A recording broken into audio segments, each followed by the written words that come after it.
right, so the rush is on. We have a very special car being dropped off right now at the shop, and we are not there to welcome it, which is sad. Dude, we are skiing right now, and we're definitely, I think I know this road way too well. All right, guys, well, here's the deal. An S6 is being dropped off as we speak. Ooh, Spriggs. And we aren't there and we are not there for it. We're getting there. We're working on it. We got no gas, but we're getting it done.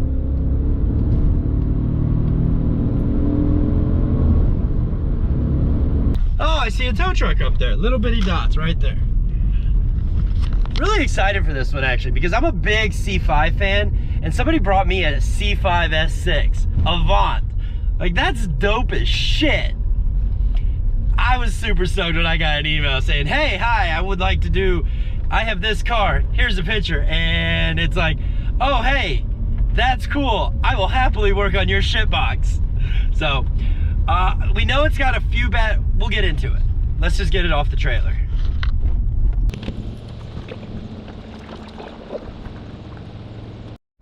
Oh, here she is. Here she is. We got a 2003. Where's it at? 2003 Audi S6. Oh yeah. Oh, these are super cool. So I have worked on a lot of V8 cars, a lot of C5s. I've actually never got to work on an S6. They are quirky little things. Mostly because the transmission is a completely different 5 HP 24. I don't know everything about it, and actually we're probably gonna have to get on a Discord call with Mr. William Robb here in the near future and talk more about the specifics of why the S6 is a problem, because this one has a problem. It's slipping really bad. It was rebuilt and it didn't last, and well, that was several years ago. So we got to figure out, we're gonna look into that. But guys, look at this Alcantara. Oh my, oh, I love it. I love it. I just want to sleep on it. Oh, that's so awesome. The interior in this thing is perfect. I mean, for real. A little cleanup and this thing would be amazing. I like the leather. I like it. See, I would have thought though the S6 would have had more of a sport seat in the back of it. And now that does bring up the question I have, is there like different trims of S6s? I don't know. I'm kind of intrigued now. Oh, that's backup camera. So what do we got under the hood of this puppy? So Audi also makes a model of this same chassis in the Avant form called an RS6. And in the RS6, you get a 4.2 liter twin turbo V8, making like 420-ish horsepower. Ugh. In this one, ooh, yummy. You get a naturally aspirated 4.2 liter V8 buried underneath of all this plastic and yuck. This particular one has a blown head gasket, we do believe. At least that's what I'm told. Supposedly it's also got some issues in the front suspension. I'm not sure what those are. So the customer sent a list from Audi and from other repair shops. Oh my gosh, what? What are they doing? Hold on. Oil cooler, engine oil seals, coolant, transmission gaskets. Wait, is this work that was already done? Oh no, this is a quote. Wiper blades, boots, axle seals, and a tire. Well, this looks like an engine rebuild. PA, engine oil cooler seals, little pipe, coolant seats, 3,000. Oh, okay. Hey, smelling odor, coolant odors, parts, multi-point. So it looks like customer at some point took it to Audi. They determined it had some sort of problem, and then another shop also had determined it has some sort of problem. So that's where we're at now, is we have one broken Audi. We are not getting to it today. Right now, I got a Mazda that I've been putting off for a little bit. And it's not that I've been putting it off by like force and like by choice. It's just life and other customers had came first for so long, and I'm kind of in a holding pattern with waiting on parts. It's a race car. As much as I want to work on it, the wife's car does come first before the race car. So it's been asked of me to get the thing inside and let's get it checked out. Today's game plan, wait an hour and a half for everyone to get off work and get out of school so we can have them help me push 10-ton Tessie around the shop. I'm gonna put my hand over the camera. We're gonna stop for an hour and a half and you guys are gonna think it happened instantaneously. So, be right back. I'm gonna take this quick opportunity though to plug my good friends S4 Race Wars. They have an event coming up August 27th, 2022, Slide into Fall at Shenandoah Motor Speedway. Guys, we are going drifting on the oval track and we are doing time attack, camping. We're even drifting under the lights. We're gonna have time attack in the morning, a giant drift session, and then more time attack, and then even more drifting under the lights. We've got tire changers on site. You've only got so many wheels, bring all the spares you can. We got AZ Euros Austin coming all the way from Arizona with his 4-door B7 drift missile. If you ever want to get a ride along, you'll be able to buy a seat in a drift car on site, no questions. You don't got to ask the driver. Well, you do got to ask the driver, but you just pay your money and do your thing.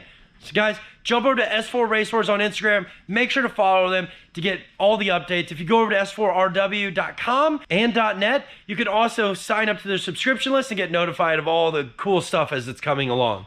Let's get back into today's upload and pushing one Mazda inside. All right, guys, well, here's something blah. Ugh. It's not that I don't like other manufacturers, because before I came to be here in the moment of time that I'm interacting with the camera in my hand, talking to a visual audience on the other end of a connection, either on your phone or TV or for future proofing sakes, the metaverse or VR. It's not that I don't like other manufacturers. I've owned a shop. I used to own another shop, had several employees, big old bays, lots of lifts. This shit's a glorified headache, but it taught me a lot in life. And when I had that shop, I worked on so many tons of different manufacturers. I've also been down the car dealership route. I've owned a small car dealership where I also service the same fleet. So I say all this because my knowledge, it's up here in this brain, the thing between my shoulders and my head that rattles around in there that we protect with our lids when we go dumb stuff in our race cars, it's got a little bit of shit up there. And one of the things I like, one of the things it has up there is it knows a little bit about a Mazda. And it's not to buy them, it's not to own them, it's stick to Audis and LS engines. I am the one, and you'll be fine. You'll have plenty of headaches. Why do we own this? I don't understand why we own this. My wife doesn't watch these, so it doesn't matter that I talk shit about this. I have half of mine to swap like a 1.8T into it, transverse mounted 1.8T, or like a Volkswagen Jetta motor or something like that. Just right in there. Cause I'm pretty sure this thing's toast. So this engine, move some stuff here. No, you wanna talk about a really stupid design? That's a stupid design. Anyway, scenario of exactly how this happened. This has been sitting for 6 months. So we're gonna rewind 9 months ago. We were driving back from Kirksville and we were in separate cars. She calls me and says, hey, cause somehow we got there's 2 different ways to get back home and we both went and raced to see who could get back home first type of thing. She calls me and says, hey, the car won't start. I'm like, oh, okay, that's a new feature. It won't start.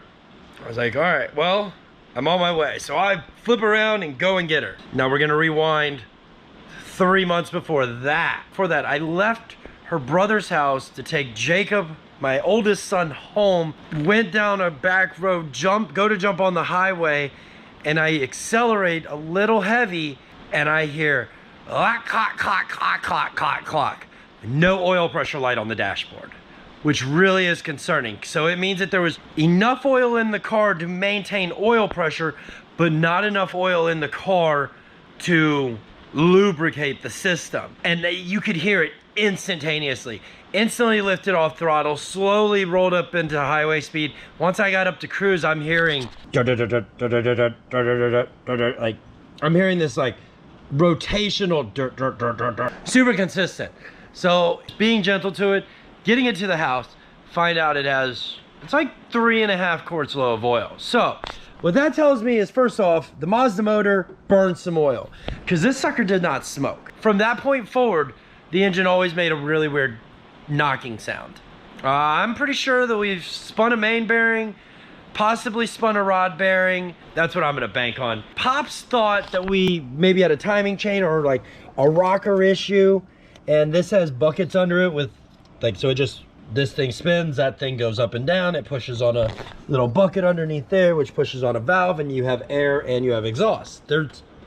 It's a very basic system, like really basic. It's not complicated. It's like this type of simple. And then it's got some chain bits over here that tie the two cams together. And then it's got another chain that probably ties this side of the engine and that side of the engine to the crank down there. This motor's very, very simple, which makes this pretty cool because what I'm gonna do is we're gonna tear this thing apart, get it up, and we're gonna figure out exactly what decided to come loose in it and whether or not we can fix it. I'm pretty sure we're gonna be able to we just gotta figure out what it is. Depending on what it is it cheaper to buy a long block or is it cheaper to fix it? Because that engine right there, used right now, is going between $2,200 and $4,000. Used with like 100, I've seen them ranging from like 90 to 160,000 miles. Like, it's kind of interesting to watch the market value of price of car parts go up, along with the market on used cars. That's a whole nother argument. Let's not dive into this tonight. Maybe. I don't know. I don't know if I'm gonna get into this tonight.